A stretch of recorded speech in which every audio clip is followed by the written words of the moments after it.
les martyrs de la conscience supramentale. Quand que je parle de martyrs, je parle dans le sens de gens qui vont souffrir, vont vivre un tourment, qui vont se sentir également victimes par rapport à une conscience qui se manifeste à eux suite à un choc, donc un événement traumatique, un événement difficile qui les amène à s'éveiller. Parce que plus on dort profondément et plus ça nous prend un choc qui est fort pour nous réveiller.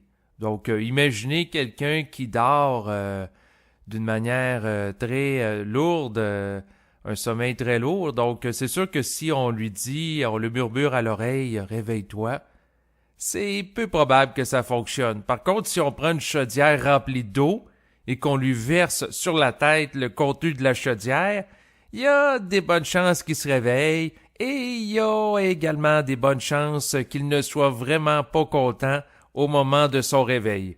Et c'est la chose que vivent beaucoup d'êtres humains, c'est-à-dire que beaucoup d'êtres humains qui, suite à un choc, un événement traumatique extrêmement difficile, vont entrer en contact avec l'énergie du supramental qui va établir avec eux une communication psychique.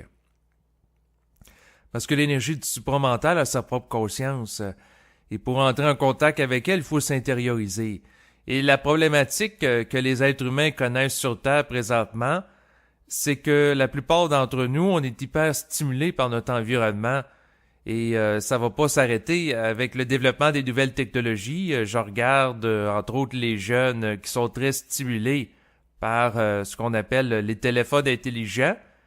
Pour ma part, j'aime pas cette appellation. Je préfère l'appellation téléphone multitâche, mais tout ce qui est écran tactile, les tablettes, les ordinateurs et aussi les cellulaires, ça attire beaucoup l'attention. Ensuite, la télévision, ensuite, il y a les sports extrêmes. Donc, les gens ont tout le temps, en général, l'attention dispersée de leur intériorité. Et pour ramener l'attention sur leur intériorité, bien, ça prend des événements chocs. Et lorsque les gens sont confrontés à des événements difficiles qu'ils n'ont pas choisis en tant qu'égaux, eh bien, ils deviennent dans un état de souffrance qui me fait penser un peu à celle que peuvent vivre les martyrs qui sont tourmentés. Et pour moi, de toucher à la conscience supramentale, dans ma vie, ça n'a pas été une partie de plaisir. Donc, ça a été suite à des souffrances extrêmement difficiles. Dans mon cas, à l'âge de 17 ans, il a fallu que je voie mon père dépérir et mourir d'un cancer. Donc, ça a été l'élément déclencheur. Pour d'autres personnes, ça peut être une perte d'emploi, une rupture amoureuse. Donc, il y a différents événements en choc, comme une maladie grave. Donc, quelqu'un qui apprend du jour au lendemain qui est atteint du cancer, ben, il est obligé de s'intérioriser. Il est obligé aussi de réaliser qu'à quelque part, c'est pas lui qui contrôle toute sa vie avec son ego. Donc, il y a des changements qui s'opèrent et qui font pas plaisir à l'ego. Donc, être confronté à un événement difficile, dans certains cas, ça amène un niveau élevé d'anxiété, des crises d'angoisse, un état de dépression. Donc, d'ailleurs, beaucoup de gens qui vivent un processus de conscientisation, c'est suite à un état de dépression. Il faut regarder les choses en pleine face, là. C'est pas en assistant à un atelier sur la méditation qu'on vous dit de prendre des respirations puis qu'on va vous ouvrir vos chakras. Non, non. C'est suite à des événements désagréables que vous n'avez pas choisis, parce que sans ça, ça serait facile de se conscientiser. Il suffirait tout simplement à écouter un conférencier parler de conscience, puis whoop, on devient conscient, ou participer à un atelier de yoga où on fait quelques mouvements. Bien que les ateliers et les conférenciers peuvent avoir leur utilité, mais l'élément initiateur là, qui entame le contact entre la conscience supramentale et l'ego, c'est pas des événements qui sont faciles d'accès par rapport à l'ego, parce que sans ça, ils gardent un statu quo. Donc, autrement dit, la personne qui, par désir subjectif, désire être conscient, qui va à une conférence nouvel âge et qui n'a pas l'intention de changer sa mentalité ou son fonctionnement, bien, au niveau psychique, il va intégrer certaines notions, mais c'est tout. Tandis que si la personne est confrontée à un événement difficile qui ne lui laisse pas le choix d'apporter un changement intérieur, bien là, eh bien, sa psyché est obligée de transmuter parce que c'est de l'ordre de la nécessité. Donc, c'est très différent, là. Et ce qu'il faut comprendre, c'est que à travers les événements difficiles de la vie, que ce soit perte d'être cher, maladie grave, etc., il y a seulement un certain nombre de personnes qui vont être capables de passer à travers ces initiations, n'ayons pas peur des mots ici, et qui vont devenir des initiés, et qui vont être capables de développer des capacités psychiques comme la télépathie, la voyance et faire de la lecture vibratoire suite à l'événement choc qui occasionne une intériorisation. Mais il y en a beaucoup qui, face à des événements difficiles, ne passent pas à travers. Donc ça, c'est à prendre en considération dans le sens qu'il y a un certain pourcentage de gens qui vont se suicider ou qui vont rester dysfonctionnels le reste de leur vie en ayant des problèmes de santé extrêmement graves, parce que pour eux, l'événement difficile, ils ont de la difficulté à l'assumer en tant qu'égaux. Ils ont de la difficulté à être capables de l'observer avec un recul, avec objectivité, de devenir éventuellement neutre par rapport à l'événement, donc se dépolariser psychologiquement par rapport à lui. Il y en a un certain nombre qui ne sont pas capables. Donc, ça fait des gens qui vont rester invalides là, pour le reste de leur vie dans certains cas, avec des problèmes de santé mentale extrêmement graves. Il y en a certains qui vont retrouver leur fonctionnalité, mais pas totalement. Je pense entre autres à une personne que j'ai rencontrée. Donc, c'est un gars qui est atteint de schizophrénie paranoïde et il a été diagnostiqué de cette façon par un psychiatre. Et puis, j'ai discuté avec lui. Et des fois, il perd le fil de la conversation. Donc, des fois, il se met à rire, entre autres, tout seul. Donc, je discute avec lui. Je dis pas nécessairement quelque chose de drôle, mais il va partir à rire tout seul. Pourquoi? Parce qu'il reçoit une pensée d'une entité qui l'amène à rire. Et des fois, les gens très intériorisés vont vivre ça. Donc, dans l'extérieur d'eux, il n'y a rien de comique qui se passe. Et ils se mettent à rire tout seul. Des fois aussi, moi-même, ça m'arrive. Parce que je reçois des idées qui sont drôles. Et puis, dans le cas de la personne que je vous parle, la personne a été capable de faire des travaux légers en milieu protégé, donc des travaux plus communautaires, mais de là aller sur le marché du travail et de faire face à la compétitivité qui s'y rapporte et les exigences de productivité, non, il n'est pas capable, il vit trop de tensions, donc... mais il a connu une forte intériorisation suite au fait qu'il a été victime de violences parentales, donc son père le battait. Et comme la personne était battue, ben la personne s'est repliée sur elle-même parce qu'elle trouvait que l'environnement était hostile. Et là, ça l'a amené à s'intérioriser. Il est entré en contact avec l'esprit, sauf que il a de la difficulté à gérer la relation avec l'esprit dans le sens que, par exemple, lorsqu'on parle avec lui, il a de la difficulté à se concentrer parce que il reçoit des idées de l'esprit qui le divertit. Il vit une forme de possession, c'est-à-dire que il n'est pas capable de s'empêcher de faire certaines actions ou certaines choses parce que c'est plus fort que lui, dans le sens qu'il n'a pas une volonté humaine suffisamment forte pour gérer adéquatement l'habitation. Donc, autrement dit, il subit la présence de l'esprit plutôt qu'être capable de gérer son énergie pour être en mesure de cohabiter intelligemment avec lui dans sa psyché. Parce que lorsque l'individu se conscientise et s'intériorise, il prend contact avec l'esprit ou des entités, et là, il doit apprendre à gérer intelligemment leur rapport avec eux. Et ça, c'est quelque chose de pas évident, parce qu'il y a beaucoup d'êtres humains qui, en étant en contact avec une volonté qui est différente de leur ego, qui peut provenir de leur esprit, vont s'assujettir à cette volonté et vivent en fonction de cette volonté plutôt que de développer leur propre volonté et d'être capable de contrôler leur rapport avec l'esprit. Donc, autrement dit, ils sont sous influence de l'esprit plutôt qu'être capables d'en faire une gestion intelligente pour ne pas en souffrir. Et ça, c'est la problématique que connaissent beaucoup de personnes qui vivent un processus d'intériorisation. Si ils vivent un état de possession plutôt que d'habitation, bien à ce moment-là, ils ont de la difficulté à avoir de la continuité. Il y a des gens qui vont passer du coq à l'âne, donc des cas lourds, par exemple, de schizophrénie. La personne commence à parler d'un sujet, ensuite elle passe à un autre sujet. Pourquoi?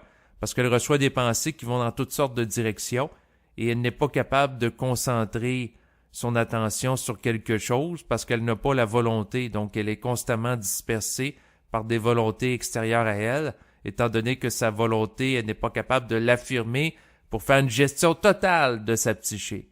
Donc ça, c'est une problématique qui fait en sorte que des gens qui sont dysfonctionnels. Ensuite, il y a des gens qui en font une intégration partielle. Donc, il y a des gens qui peuvent se mettre à écrire des livres, se mettre à faire des conférences, mais ils sont fascinés par leur contact avec leur invisible. Et à ce moment-là, ça peut les nuire, dans le sens que ça peut amener ces personnes-là à faire des actions qui vont leur être coûteuses en termes d'énergie ou d'argent. Donc, quelqu'un qui est fasciné par l'invisible, sur l'impulsion d'une idée qui provient de son esprit, peut publier un livre à des milliers d'exemplaires, alors qu'il ne vérifie pas si ça va se vendre par la suite, ou il vérifie pas s'il y a un marché pour ça, il fait pas d'études de marché. Donc, il y a des gens qui se lancent dans des initiatives qui sont extrêmement coûteuses en temps, en énergie et en argent, bien entendu. Là. Donc, ça fait partie des gens qui vivent une intégration partielle, dans le sens que leur intégration n'est pas totale parce qu'ils vivent une souffrance par rapport à l'esprit. Donc, ils sont encore des martyrs de la conscience supramentale, c'est-à-dire des êtres qui souffrent de ce contact avec l'invisible parce qu'ils n'en font pas une gestion adéquate. Ensuite, il y a un certain pourcentage qui réussissent à passer le choc de l'initiation initiale, donc l'événement difficile qui amène l'ego à changer dans son comportement, l'événement perturbateur qu'on évoque souvent dans les histoires ou dans les films. Vous avez d'ailleurs dans le domaine du cinéma, pour ceux que ça intéresse, vous avez Joseph Campbell qui a développé le concept du parcours initiatique de l'héros. Donc quelqu'un qui vit un état A sur le plan psychique est confronté à un événement perturbateur, un événement désagréable qui l'amène à changer, qui l'amène des fois à travers un voyage initiatique et à faire face à des combats, à de l'adversité, à atteindre un état psychique B, un état psychique différent. Et ça, c'est la trame de l'histoire de beaucoup de films. Si vous regardez la Guerre des Étoiles, entre autres, c'en est une belle illustration. Donc, Luke Skywalker, qui est un jeune homme, qui est un agriculteur sur une planète donnée, est confronté à une situation difficile. Donc, les gens qui s'occupent de lui se font tuer. Et par la suite, il voyage dans le cosmos. Il est confronté à Darth Vader, à des gens qui veulent l'assassiner.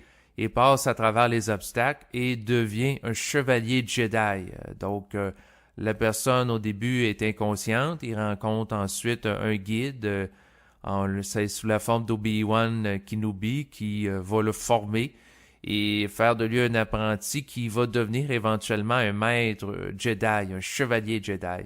Et ça, c'est le parcours de l'héros qu'on voit continuellement au cinéma, dans les romans, dans les histoires. Et c'est en parallèle le parcours de l'individu qui se conscientise. Non pas qu'à devenir un chevalier Jedi, mais dans le sens que l'individu qui se conscientise au début, il est inconscient. Ensuite arrive un événement perturbateur, donc un événement que l'ego ne désire pas, qui amène une transformation intérieure et il est confronté à des obstacles, l'adversité. Et si il réussit à passer à travers, eh bien, il atteint un niveau de réalisation personnelle supérieur à l'état avant qu'il connaissait, avant qu'il soit confronté à des obstacles. Donc, autrement dit, il est capable de tirer profit des obstacles et de faire de l'intégration de l'énergie de l'opposition et de son contact avec l'invisible pour atteindre un état d'évolution plus avancé. Et ça, malheureusement, face aux obstacles de la vie, il y a très peu de gens qui y arrivent. Donc, c'est une quantité très limitée de gens qui sont confrontés au processus de conscientisation qui réussissent à passer à travers les épreuves de la vie, dans le sens qu'il n'y a pas beaucoup de martyrs de la conscience supramentale qui sont capables de passer à travers le processus et de vivre dans un état de paix mentale. Là. Donc, il y en a beaucoup qui vont se suicider, beaucoup deviennent dysfonctionnels, d'autres partiellement fonctionnels en société, et il y en a d'autres qui deviennent totalement fonctionnels en société avec de nouvelles capacités. Ça peut être le cas, entre autres, de certains médiums qui font de la consultation et qui utilisent leur capacité psychique pour faire de la voyance, pour faire des traitements énergétiques, donc qui bénéficient de leur niveau élevé d'intériorisation pour utiliser ces perceptions que les autres ne voient pas pour apporter un aide ou un soutien à certaines personnes. Ça, c'est des fois lorsqu'ils se spiritualisent. Par contre, ce qu'il faut comprendre par rapport à ça, c'est que le processus de conscientisation peut donner accès à des capacités que l'individu n'avait pas au préalable, mais pour en bénéficier, il faut qu'il soit capable de passer au travers. Et c'est là la problématique, parce que souvent, la facture à payer est très élevée. Dans le sens que, dans certains cas, le choc initial, ça peut être d'être victime de violences en bas âge, de négligence parentale, de mauvais traitements, perte d'emploi, rupture amoureuse. Donc, il y a toujours un prix au niveau de l'ego et de son confort à payer pour accéder à quelque chose d'autre. Donc, autrement dit, il faut faire le deuil de quelque chose d'ancien, une situation qui était confortable pour l'ego, comme une situation d'emploi très avantageuse. Lorsque la personne perd cela, bien, il faut qu'elle soit ouverte à intégrer quelque chose de nouveau pour atteindre une capacité psychique et un niveau d'évolution plus élevé. Et ça, c'est s'il réussit l'intégration, parce que l'intégration est difficile, puis il y en a beaucoup qui demeurent longtemps des martyrs de la conscience supramentale. Parce qu'une fois que la personne entre en contact avec l'esprit et que la personne s'arrête suite à un événement difficile, ça peut être une maladie grave, la personne elle se ramasse alitée et invalide au travail. Donc, comme elle a beaucoup de temps de manière solitaire, ben là, elle a l'espace pour s'intérioriser, pour vivre cette communication intérieure. Par contre, une fois que c'est établi, puis elle a passé à travers le choc, ce qu'il faut réaliser, c'est que c'est pas fini. Le processus commence. Parce que là, elle peut être fascinée par ce contact que les autres personnes de son environnement ne vivent pas. Et là, elle peut le colorer. Elle peut connaître une enflure de l'ego, que j'appelle. Donc, autrement dit, la personne qui atteint un niveau d'intériorisation plus grand que d'autres personnes, donc elle voit des choses que les autres ne voient pas. Donc, autrement dit, elle peut percevoir, par exemple, des choses par rapport à des individus, des animaux, des environnements que les autres ne perçoivent pas. En réalisant cela, elle peut vouloir faire du pouvoir au niveau de l'ego. Donc, il y a certaines personnes qui vont vivre le complexe du petit Dieu, du petit maître, du petit gourou, c'est-à-dire des gens qui vont se croire supérieurs aux autres parce qu'ils vivent un contact avec l'invisible et à ce moment-là se croire tout-puissant, invincible, plus intelligent que les autres.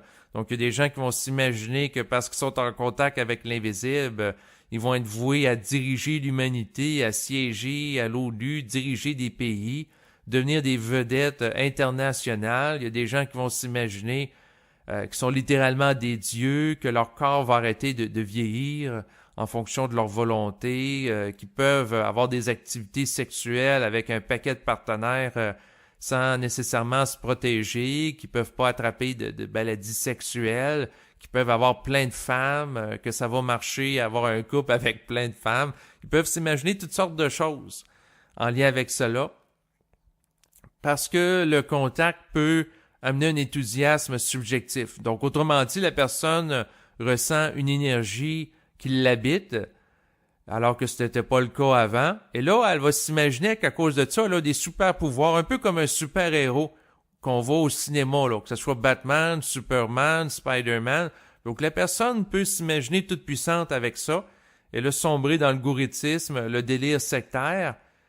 Et aussi, la personne peut s'imaginer que le fait qu'elle est en contact avec l'invisible, ça la protège de l'adversité par la suite qu'elle peut connaître dans sa vie. Donc, la personne peut prendre des risques inutiles par la suite dans son existence, en étant fascinée par le contact, en étant naïve. Elle peut faire toutes sortes de niaiseries. Hein? Il y a des gens qui sont en contact avec l'invisible, ils se mettent à entendre des voix parce qu'ils sont intériorisés, fait qu'ils perçoivent une communication intérieure. Et là, dans certains cas, dans le pire des cas, ça tourne mal. Donc, la personne s'imagine entendre la voix de Dieu qui lui commande de commettre des actes terroristes. Puis là, elle va se faire exploser avec une bombe. Il y a d'autres personnes qui s'imaginent qu'on lui demande de devenir un preacher ou un gourou qui va amener l'humanité avec la lumière, puis là, elle se garoche devant la foule pour donner des conférences, écrire des livres, et elle se croit mandatée, missionnée. Elle développe le complexe messianique, elle s'imagine qu'elle est un sauveur, etc. Donc, le contact avec l'invisible, là, ça peut être extrêmement problématique. Et l'individu, une fois qu'il commence à vivre ce contact-là, c'est juste la pointe de l'iceberg par rapport à l'initiation qu'elle peut connaître, dans le sens que par la suite, elle peut se faire tester sa naïveté dans son rapport avec l'invisible pour voir à quel point elle va être fascinée par rapport à des projets. Fait que là, il y a des gens que ça leur dit intérieurement mettre de l'argent sur la bourse, là, que certaines actions. Et comme la personne s'imagine que vu qu'elle est en contact avec l'invisible, ça va marcher automatiquement, ben, elle peut perdre des milliers et des milliers de dollars à la bourse. Donc, il y a des gens qui vivent des grandes désillusions parce que il y a des gens qui s'imaginent qu'à la différence de d'autres personnes qui jouent à la bourse d'une manière intuitive, c'est-à-dire acheter et vendre des actions sur le marché boursier, que ça va marcher. Donc, quelqu'un peut s'imaginer d'ailleurs qui est protégé par l'invisible, qui tout ce qu'il va faire, ça va fonctionner. Donc, à chaque fois qu'il va acheter une action, elle va tout le temps prendre de la valeur et l'esprit va lui dire quand que ça va lever le marché puis quand ça va baisser. Puis là, la personne peut s'imaginer qu'en faisant du day trading avec ça, elle va devenir multimillionnaire en suivant les conseils de l'esprit, alors que l'esprit peut le tester. L'esprit peut amener une personne à jouer à la loterie puis perdre des milliers de dollars aussi. Donc, il peut être testé là-dessus aussi. L'esprit peut dire à une personne de construire des hôtels dans le sud, là, puis que ça va devenir des lieux qui vont être fréquentés par des touristes. Ça va permettre aux gens qui habitent dans ces endroits d'avoir du travail, donc favoriser la création de l'emploi de personnes qui autrement vivraient dans un état de pauvreté et de déchéance. Donc, la personne peut être amenée à faire certains projets au niveau d'hôtels ou des projets même humanitaires et à quelque part à vivre des déceptions. Donc, l'esprit peut dynamiser une personne pour toutes sortes de projets. Je pense notamment à une personne que j'ai connue il y a quelques années et qui avait eu l'intuition, donc l'idée qui provient de l'esprit, d'ouvrir un restaurant et que ça allait marcher. Donc, il achète un restaurant qui pouvait contenir 30 places et sous l'intuition, il agrandit le restaurant pour en mettre une centaine de places. Et il fait pas d'études de marché. Il vérifie pas si dans le secteur où est situé le restaurant, il y a un bassin de population potentiel pour aller à ce restaurant. Donc, il regarde pas si ça répond à un besoin, si le restaurant qu'il achète allait être en hausse d'achalandage parce qu'il y a de nouvelles constructions de maisons dans le secteur, donc des nouveaux clients potentiels. Non, il y a aucune étude de marché qui est faite. La personne, sous une intuition, investit des milliers de dollars et par la suite, ben, il n'y a pas plus de clients dans le restaurant puis il est obligé de le fermer. Sous l'intuition d'une pensée. Et comme la personne vit un contact à l'intérieur d'elle-même que les autres vivent pas, puis des fois, l'esprit lui donne des informations. Donc, autrement dit, la personne peut faire de la voyance par rapport à d'autres personnes ou des événements et ça fonctionne. Elle s'imagine que ça fonctionne tout le temps. Et c'est là le piège. C'est pas parce que, par exemple, je peux avoir comme idée que demain matin, telle personne va m'appeler à telle heure et que ça se réalise que si j'ai l'idée de faire tel projet, ça va se réaliser également. Ça fonctionne pas comme ça. Puis même quelqu'un qui serait capable de deviner à chaque fois c'est qui la personne qui l'appelle, ça veut pas dire pour autant qu'elle va deviner à chaque fois c'est quoi le numéro gagnant à la loterie ou c'est quoi le titre boursier qui va augmenter en valeur. Même si la personne peut avoir de très bons résultats par rapport à d'autres personnes qui le téléphonent. D'ailleurs, par rapport à cette affaire-là, parce qu'il y a des gens qui vont dire « Ah, je fais de la voyance, à chaque fois que quelqu'un m'appelle, je devine c'est qui. » Mais il faut faire attention, il y a les habitudes aussi. C'est sûr que si, par exemple, ta mère te téléphone à chaque soir à 7 heures, puis là, tu dis « Ah, je devine que c'est ma mère qui m'appelle, puis il est 7 heures. » Ben, c'est une question d'habitude. Donc, ça, c'est pas de la voyance, c'est tout simplement de l'ordre des statistiques où si quelqu'un appelle une autre personne une fin de semaine sur deux, le vendredi soir, et la personne se fait appeler puis elle devine que c'est elle, ben c'est parce qu'il y a une habitude qui est là. Par contre, si la personne devine qu'une autre personne l'appelle à un moment que ça arrive jamais, donc quelqu'un se fait appeler à 2 heures du matin, puis là, la personne devine exactement c'est qui l'appelle, alors que l'autre l'appelle jamais à ce moment-là parce qu'il est couché, bien, là, on peut parler de voyance. Donc, il faut être prudent. Et la problématique, c'est que beaucoup de gens qui sont imprudents, je pense entre autres au cas d'une personne qui s'imaginait, parce qu'elle était en contact avec l'invisible, qu'elle pouvait bafouer certaines lois humaines, dans le sens que la personne, elle aimait conduire de la moto. Et là, la personne disait que elle pouvait rouler à 220 km/h en moto, alors que la limite est de 100 au maximum sur les routes au Québec, et qu'elle n'aurait pas de ticket d'infraction pour excès de vitesse. Donc, autrement dit, la personne s'imaginait être protégée. Puis là, la personne disait que « Ah, je roule sur la vibration. » Puis elle disait que si elle roule sur la vibration, là, il n'y en aura jamais de problème, l'esprit va le protéger, il n'y aura jamais de billets d'infraction, d'excès de vitesse, elle ne sera jamais arrêtée par la police, même si elle va à l'encontre de la loi humaine qui consiste à respecter la limite de vitesse. Donc, quelques années après, cette personne-là qui avait dit ça, je l'ai revue.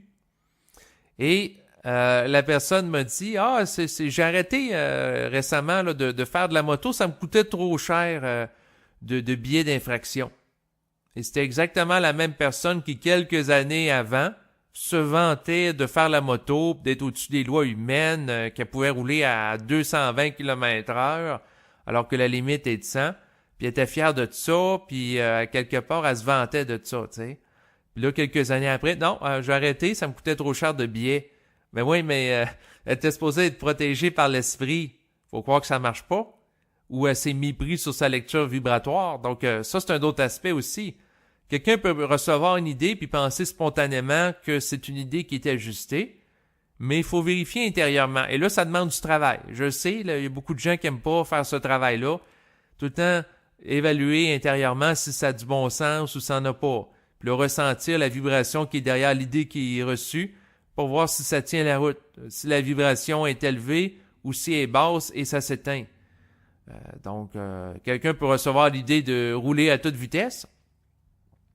Si elle s'arrête là, ben, elle peut se mettre à rouler à toute vitesse puis s'imaginer que c'est l'esprit qui lui dit ça et que c'est intelligent. Mais si elle va vérifier intérieurement, est-ce que de rouler à toute vitesse, c'est intelligent? Ça se peut que ça y réponde non, alors qu'il y a quelques secondes avant, ça lui suggérait intérieurement de rouler à toute vitesse. Donc, autrement dit, l'esprit peut tester l'humain en lui acheminant une idée qui n'est pas valide, qui n'est pas fonctionnelle. Et là, l'être humain doit contre-vérifier, c'est-à-dire poser la question, évaluer intérieurement par son senti. Est-ce que ça tient la route? De rouler à toute vitesse, là, puis aller au-delà des limites permises sur l'autoroute. Et si ça y répond non, ben, il est obligé de voir que quelque part, on a voulu le tester dans sa psyché en lui acheminant cette idée-là. Et ça, c'est des tests là, que la personne peut vivre. Il y a différents tests. En plus de la moto, ça peut être de vendre des livres, donner des conférences. On peut dire à quelqu'un dans sa tête écris un livre publiant à des milliers d'exemplaires ton livre, tu vas voir, ça va se vendre là, comme des petits pains chauds. Tout le monde va vouloir aller à tes conférences à un point tel que tu vas être obligé de refuser des gens à l'entrée de la salle de conférence. Donc, ça peut dire plein de choses intérieurement pour amener cette personne-là à se mettre en action puis diffuser du matériel. Et comme la personne a vu, puis c'est sincère, un contact intérieur, là, elle s'imagine que elle, ça va marcher. Donc, à la différence de d'autres personnes qui, ça fonctionne pas. Elle va se croire supérieure aux autres. Donc, il y a plein de gens qui, dans le domaine de l'édition de livres, même pas sur la conscience, des livres normaux, ça se vend pas. Surtout au Québec, le marché est tout petit, il n'y a presque pas de lecteurs. Et la situation va sans doute pas aller en s'améliorant dans le temps, étant donné que les gens font de la lecture sur Internet au lieu d'acheter des livres. Donc, c'est sûr que si les gens lisent des sites Internet ou des documents en PDF, pourquoi à ce moment-là, ces gens-là vont se mettre à dépenser soudainement des milliers de dollars pour acheter des livres imprimés, alors qu'ils ont tout accès chez eux dans leur confort de leur foyer devant l'ordinateur? Donc, pourquoi qu'ils vont se déplacer à des conférences ou également à la librairie acheter des livres? C'est sûr que je me permets d'être sceptique. Peut-être que si c'est très bon, oui, ils vont se déplacer, oui, ils vont acheter des livres, mais encore là, je veux dire, il faut quand même être prudent par rapport à tout ça parce que ça peut amener l'individu à vivre des déceptions inversement proportionnelles aux illusions qui sont amenés par des pensées dysfonctionnelles dans sa psyché ou des pensées de test si on préfère. Donc, il y a plein de gens qui sont testés et souvent le problème, c'est une question d'orgueil qui entre en jeu et c'est là que les gens se font récupérer. Et beaucoup de films est sur ce sujet-là, hein, la question de l'orgueil qui piège les individus, qui les amène à être déraisonnables, dysfonctionnels, etc. Donc, autrement dit, quelqu'un, par exemple, si je pense à une personne, j'ai pas à donner de nom, là, mon but, c'est pas nécessairement, à travers cet enregistrement, là, de discréditer certaines personnes, de nuire à leur réputation professionnelle, mais c'est plutôt de tirer profit, en fait, des observations que j'ai faites, parce que ça fait quand même plusieurs années que je m'intéresse aux gens qui œuvrent dans le domaine de la conscience et j'observe beaucoup de gens qui souffrent de cette conscience, qui sont des martyrs, littéralement, de la conscience supramentale. Donc, on prend une personne et la personne n'est pas en contact avec l'esprit. Donc, la personne va ouvrir un magasin ou un restaurant et ça fonctionnera pas. Elle fait pas d'études de marché. L'autre personne, elle vit un contact intérieur, ça lui parle intérieurement, ça la dynamise. Et là, au lieu de faire une étude de marché, elle va dire « Ah, l'autre, ça n'a pas marché parce qu'il n'était pas conscient, parce qu'il n'y avait pas une vibration aussi haute que la mienne, parce qu'il n'était pas ci, il n'était pas ça. » Puis là, la personne s'imagine être supérieure aux autres, puis elle va dire « Parce que c'est moi, là. Parce que moi, là, je suis en contact avec l'esprit. Moi, je vais ouvrir mon commerce. Moi, je vais jouer à la loterie. Moi, je vais jouer à la bourse. Puis moi, je vais faire des millions. Parce que c'est moi qui est en contact avec la vibration. C'est moi qui l'a l'affaire. C'est moi qui est conscient. C'est moi qui est intelligent. » Donc, la personne va être dans le moi, le je, qu'elle va surévaluer. Puis, elle peut vivre des désillusions égales ou plus grandes à celui qui n'avait pas pris les précautions pour, par exemple, ouvrir un commerce ou faire certaines actions. Donc, c'est sûr que de mon point de vue, que la personne soit conscient, pas conscient, faire une étude de marché avant de se lancer dans un projet, c'est important. Tâter le marché. Donc, au lieu de se garrocher puis partir en fou là, avec un excès d'enthousiasme là, dans le domaine de la conscience, puis ensuite se mettre dans le pétrin, là. Donc, vérifiez si c'est réel. Puis c'est sûr que ce que je vous parle, c'est pas très sexy, c'est pas très vendeur, j'en conviens. Et c'est peut-être pour la raison pour laquelle j'ai pas nécessairement beaucoup de personnes qui sont abonnées à ma chaîne YouTube, parce que l'essentiel de mon discours, c'est de faire preuve d'esprit critique, de faire preuve de discernement, de ne pas croire l'invisible. C'est pas très vendeur. C'est sûr que si je dirais aux gens que si vous êtes en contact avec l'invisible, vous allez voir, vous allez augmenter votre chiffre d'affaires. Vous allez voir, votre esprit, c'est un ange pour vous. Il va être là pour répondre à tous vos caprices. Ou faire des formations où ce que tu dis à la personne en 4 étapes. Vous allez devenir multimillionnaire. Vous avez juste à suivre les étapes, puis utiliser le pouvoir de la pensée magique. Utiliser le pouvoir de la pensée positive pour envoyer des bonnes ondes. Un discours de même, là, ça pourrait attirer des milliers de personnes ou dire que vous avez juste à faire quelques prières ou de communication avec l'invisible, vous allez pouvoir vous auto-guérir facilement. Non. Mon discours vise plus à être réaliste ou même dans certains cas pessimiste face à l'invisible dans le sens que être plus critique que passé. Et je vous dirais que dans mon cas, ce qui m'a empêché de me laisser séduire par rapport à certaines idées que j'ai reçues par rapport à des projets, c'est le fait qu'en tant qu'âme, je suis une personne extrêmement pessimiste. Quand que je dis pessimiste, c'est par rapport au fait que j'ai tendance, si on me présente un verre d'eau, à le voir à moitié vide plutôt qu'à moitié plein. Et que si on me présente un projet, j'ai tendance en premier à penser aux failles, plutôt que m'enthousiasmer rapidement par rapport à lui, puis s'imaginer que ça va fonctionner, surtout si le projet est dirigé, entre guillemets, par des gens conscients ou des initiés, des nouveaux initiés. Non, moi, de mon point de vue, un être humain conscient ou pas conscient, il n'y a pas nécessairement de passe-droit. Et c'est pas parce que la personne a touché un peu de conscience dans sa vie, qu'il y a eu un peu d'intuition, un peu de télépathie ou un peu de voyance, que ça veut dire automatiquement que tout ce qu'il fait va se changer en or, en réussite et va devenir multimillionnaire. Donc, ce qui m'a aidé, ça a été dans ma vie, c'est pour ça que je vous en parle, pour pondérer mon rapport avec l'esprit, ça a été le pessimisme. Ça, j'ai pas nécessairement de mérite parce qu'en tant qu'homme, depuis que je suis jeune, je suis pessimiste.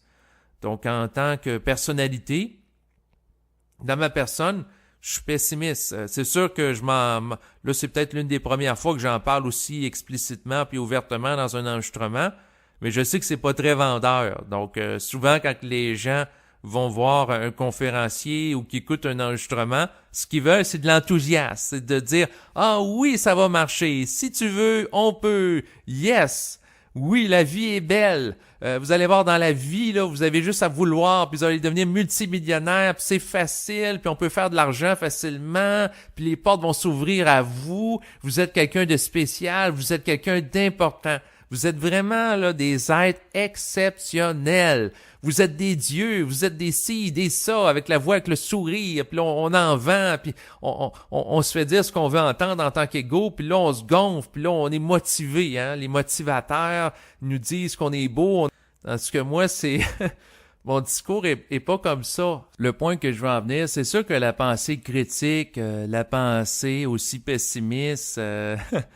c'est pas très vendeur. D'ailleurs, il a fallu que je pondère mon côté pessimiste avec le temps parce que souvent, quand les gens me parlaient de projets, j'avais tendance à voir qu'est-ce qui marchait pas par rapport au projet plutôt qu'être ouvert au projet.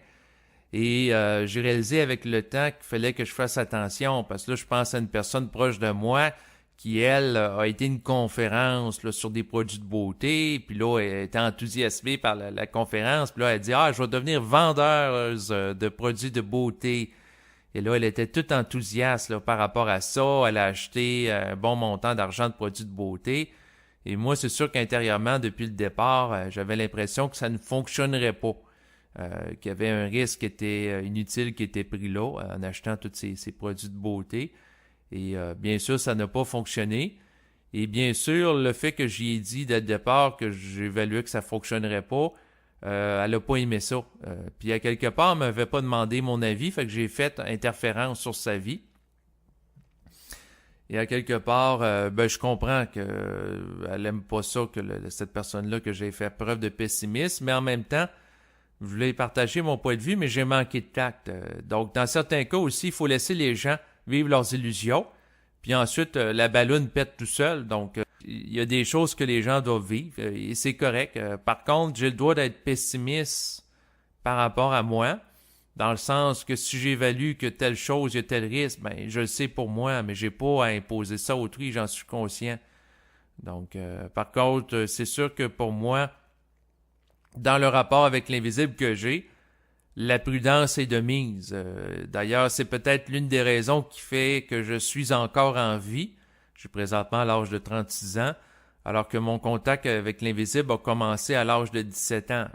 D'ailleurs, ce qu'il faut comprendre, c'est qu'il y a beaucoup de gens qui sont trop enthousiastes en tant qu'âme. Moi, c'était le contraire, j'étais pessimiste, fait que ça m'a aidé, ça m'a protégé dans une certaine mesure par rapport à un abus de naïveté, de confiance en l'esprit. Parce que des gens qui sont enthousiastes avec l'esprit, ça peut les amener à faire de véritables conneries, dans le sens qu'il y a des gens qui, sous un coup de tête, là, ils vont se mettre à investir des milliers et des milliers de dollars pour, par exemple, se faire construire un commerce. Ensuite, il y a des gens qui vont faire toutes sortes d'actions là, qui vont les mettre dans le pétrin. Donc, j'ai passé une forme d'initiation, c'est-à-dire être en contact avec cette énergie-là sans devenir gaga. Jusqu'à présent, il faut que je sois prudent aussi. Il faut pas que je dise que j'ai nécessairement passé à travers toute l'initiation parce que à ce moment-là, je peux m'illusionner. Il faut aussi réaliser que de mon point de vue, il faut jamais se mettre sur un piédestal puis s'imaginer qu'on est au-dessus des autres. Donc, autrement dit, la personne qui vit en contact avec l'esprit, si elle s'imagine qu'à partir de ce moment-là, elle va être protégée contre les maladies sexuelles, puis elle n'a pas à employer de moyens de contraception ou de préservatifs, puis de dire ça au monde, ben, elle peut mettre sa vie puis d'autres personnes en danger. Donc, il faut pas nécessairement s'imaginer qu'on est au-dessus des règles ou le bon sens commun. Donc, dans l'intelligence du sens commun, comme par exemple prendre une assurance automobile ou prendre une assurance habitation, de mon point de vue, quelqu'un qui, surtout au début de la fusion, qui peut vivre beaucoup d'illusions, ben, de mon point de vue, c'est plus approprié de continuer à prendre les précautions usuelles que monsieur et madame, tout le monde prennent dans leur vie, plutôt que de s'imaginer que l'esprit protège pour arrêter de payer pour une assurance maison ou habitation. En tout cas, c'est mon point de vue par rapport à moi. Moi, dans mon cas, ce que vous devez savoir, c'est que je continue à payer une assurance automobile. Je continue à payer une assurance habitation à chaque année. Puis je m'imagine pas, parce que je vis une communication avec l'esprit, que je suis capable de lui parler à voix haute, que pour autant, j'ai droit dans la vie à un traitement de faveur et qu'il m'arrivera pas de problème. Donc, il faut pas devenir naïf. Il faut pas s'illusionner par rapport à ça. C'est sûr que dans l'enregistrement que je fais maintenant, je me répète beaucoup, mais c'est important parce que c'est le piège qui guette beaucoup de personnes. Et quand les personnes souffrent trop du contact avec l'esprit, bien ces martyrs de la conscience supramentale se suicident. Et là, ça c'est vraiment un bout qui est lourd à dire, qui est pas agréable à dire, mais c'est que à quelque part, quelqu'un qui gère mal des contacts avec des êtres invisibles, s'il n'en fait pas une gestion intelligente, ben, il vit un état de possession, il vit un état de fascination, puis un état de délire. L'un des phénomènes contemporains que j'étudie, c'est celui des jeunes hommes dans la vingtaine qui vont commettre des actes terroristes. Je ne sais pas si vous avez remarqué dans les médias, mais quand il y a des gens qui commettent des actes terroristes, c'est pas des messieurs qui ont 60 ou 70 ans. Ben non, c'est toujours des jeunes dans la fleur de l'âge, dans la vingtaine. C'est sûr que si je poserais la question à un psychologue ou un psychiatre de sciences occidentales, pourquoi des jeunes dans cette catégorie d'âge? Ben, il y a des gens qui me répondraient, c'est parce qu'ils n'ont pas nécessairement d'expérience de la vie, comme quelqu'un de 70 ans, qui s'est défait d'une certaine naïveté au fil des épreuves, des chocs. Et aussi, c'est que dans la vingtaine, c'est l'âge où ce que la schizophrénie va se manifester. Le premier épisode schizophrénique, à moins qu'il soit devancé par une psychose toxique, donc quelqu'un par exemple qui va fumer de la marijuana, qu'on s'apprête d'ailleurs à légaliser au Canada, bien si le jeune il fume de la marijuana à l'âge de 12 ans, puis il vit une psychose toxique, au lieu de vivre l'état de psychose à 20 ou 30 ans, ben, il a vie à 12. Donc à ce moment-là, il y a à composer avec un contact avec l'invisible qui est induit par rapport à certaines substances. Et là, il y a des gens qui vont me dire comment ça, des substances physiques ont un impact entre la relation entre l'individu et l'invisible. La raison est simple, c'est que tout est interrelié. Le visible et l'invisible, c'est interrelié. D'ailleurs, si vous prenez la matière et vous la décomposez, en bas des atomes, il y a un niveau subatomique, puis en bas du niveau subatomique, ben, il y a des protons, neutrons, donc il y a les quarks et ainsi de suite, et éventuellement, il y a de l'énergie. Et l'énergie, c'est quoi? C'est de l'invisible. Donc, si l'énergie est sous-entendue dans la matière, bien, il y a une interrelation entre les deux. Ce qui fait qu'il y a des jeunes qui vont vivre un état de psychose toxique à 12 ans, d'autres 14 ans, et le fait de légaliser la marijuana va banaliser, dans certains cas, l'entrée de ces jeunes en état de psychose toxique, étant donné que le jeune va dire « Ah, ben si c'est légal, ça doit pas être si pire que ça. » C'est sûr qu'il y a des choses à mettre en contexte par rapport à ça. Il y a des avantages aussi à la légalisation de la marijuana. C'est pas l'objet de cet enregistrement de faire le débat. D'ailleurs, j'ai produit un enregistrement avec Olivier, si ça vous intéresse de l'écouter sur cette chaîne par rapport à la drogue et la conscience, où on aborde ce sujet de long et en large pour apporter toutes les nuances adéquates là, pour faire face à la réalité du phénomène de la drogue.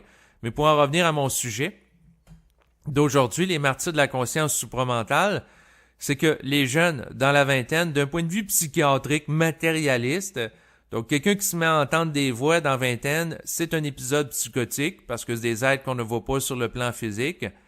Et là, on part du principe qu'automatiquement, ils hallucinent.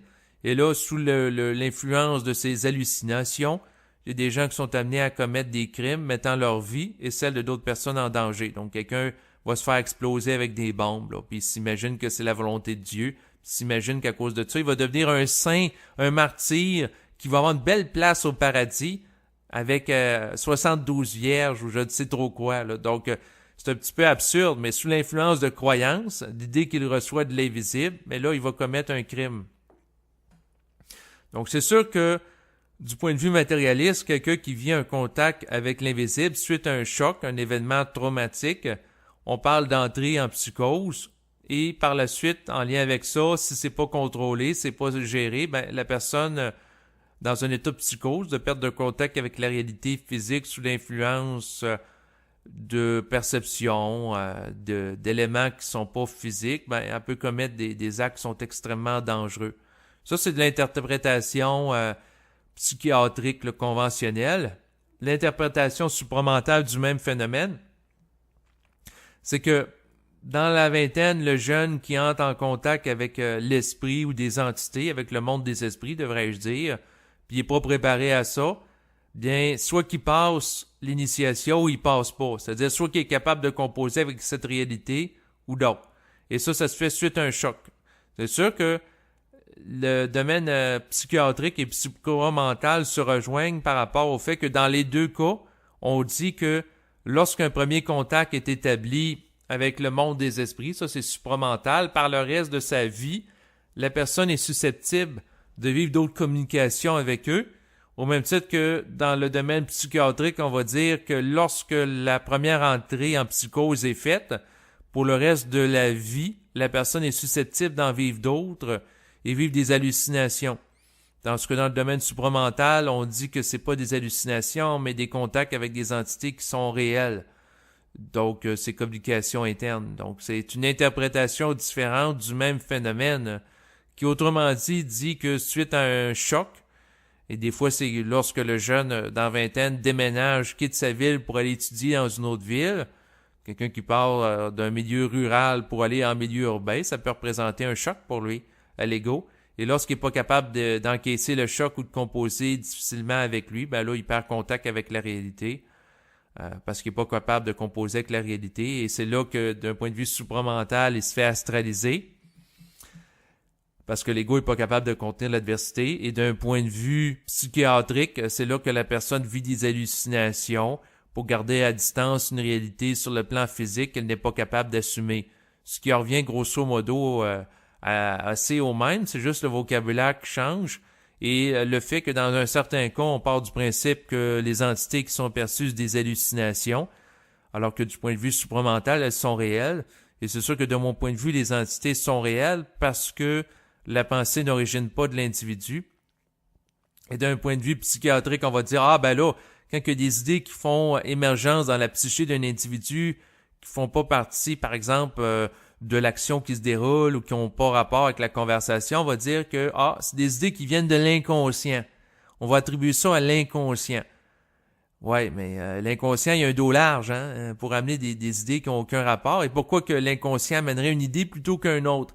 Ah, ben là, on va dire que c'est en fonction des traumatismes vécus du passé qui peut être réactivé par un événement. Ouais, mais encore, si la pensée a une intention puis une direction, c'est parce que quelque part, il y a une intelligence derrière. Mais là, on va expliquer ça d'une autre façon. Puis là, dans le fond, au niveau psychanalytique, on a des réponses à toutes, puis au niveau du supramental aussi. Fait que, mais c'est la distinction entre les deux, c'est que au niveau psychanalytique, on perçoit pas la vibration derrière les pensées. C'est juste une étude de la forme, alors qu'au supramental, on l'aperçoit. Et c'est lorsque la personne a la sensibilité de percevoir les vibrations derrière les pensées qu'elle est obligée à un moment donné de réaliser que la réalité est liée à un continuum énergétique qu'elle peut percevoir avec sa sensibilité. Et si elle est capable de gérer adéquatement ses perceptions, elle passe du statut de martyr de la conscience supramentale de gestionnaire de cette conscience. Donc, à ce moment-là, elle réussit à s'équilibrer et devenir bien dans sa peau, mais c'est extrêmement difficile parce que le fait de composer avec la pensée, c'est pas tout. Elle doit composer avec le fait que les gens de son environnement ne vivent pas, pour la plupart d'entre eux, ce contact à cette époque-ci de l'humanité. Donc, elle vit une forme de marginalité à ce moment-là, malgré elle, parce qu'elle ne l'a pas choisi. Donc, de percevoir des choses que les autres ne perçoivent pas, c'est très difficile pour l'ego parce que les gens ont désir d'avoir des gens qui vont les supporter là-dedans, des gens qui vont les consoler, les comprendre, et elle ne peut pas nécessairement aller chercher une forme de réconfort subjectif de son environnement ou d'une confirmation de son vécu de son environnement immédiat dans beaucoup de cas, ce qui fait que les personnes trouvent ça très difficile de composer avec cette réalité. Il y en a qui vont vivre des états de dépression en lien avec ça, puis il y en a qui vont se suicider. Il faut dire les vraies choses aussi, hein. C'est composer avec le plan supramental, c'est pas un cadeau, c'est pas une partie de plaisir. Et plus que la personne étudie le plan mental, plus qu'elle réalise les difficultés inhérentes à composer avec ce plan d'énergie. Et lorsque je commençais à vivre le processus il y a quelques années, dans ma naïveté spirituelle, je souhaitais que tous les êtres humains sur Terre un jour s'éveillent. Je souhaitais ci, je souhaitais ça. Mais aujourd'hui, au contraire, je veux surtout pas que des gens s'éveillent alors qu'ils n'ont pas à s'éveiller ou brusquer les choses parce que ça occasionne beaucoup de souffrance, ce processus d'éveil de conscience. Donc, autrement dit, au lieu de vouloir sauver, entre guillemets, tout le monde et les amener à passer à la conscience, au contraire, j'observe que s'il y en a qui ont à passer à la conscience, c'est correct. Et s'il y en a qui n'ont pas à passer à la conscience, c'est correct aussi. Donc, mon point de vue change. Donc, si j'ai à communiquer quelque chose à quelqu'un, je vérifie si j'ai la vibration de le faire ou non au préalable. Parce que si j'ai pas la vibration de le faire, c'est comme donner un coup d'épée dans l'eau, c'est une perte d'énergie. Donc, je communique pas d'informations à des gens qui sont pas capables de l'absorber parce que ça risque de plus leur nuire que de les aider. Et ça, c'est un élément important à prendre en considération. Et après tout, je veux pas amener des gens inutilement dans des processus d'initiation et d'en faire des martyrs de la conscience supramentale. Et c'est l'une des raisons fondamentales pourquoi là, que dans mes enregistrements, je répète souvent que c'est important de pas croire et de surtout pas croire ce que je dis et ce que je viens de dire. Vérifiez par vous-même si c'est réel. Et ça, c'est la plus belle chose que je peux faire pour respecter l'intégrité psychologique des gens qui écoutent les enregistrements.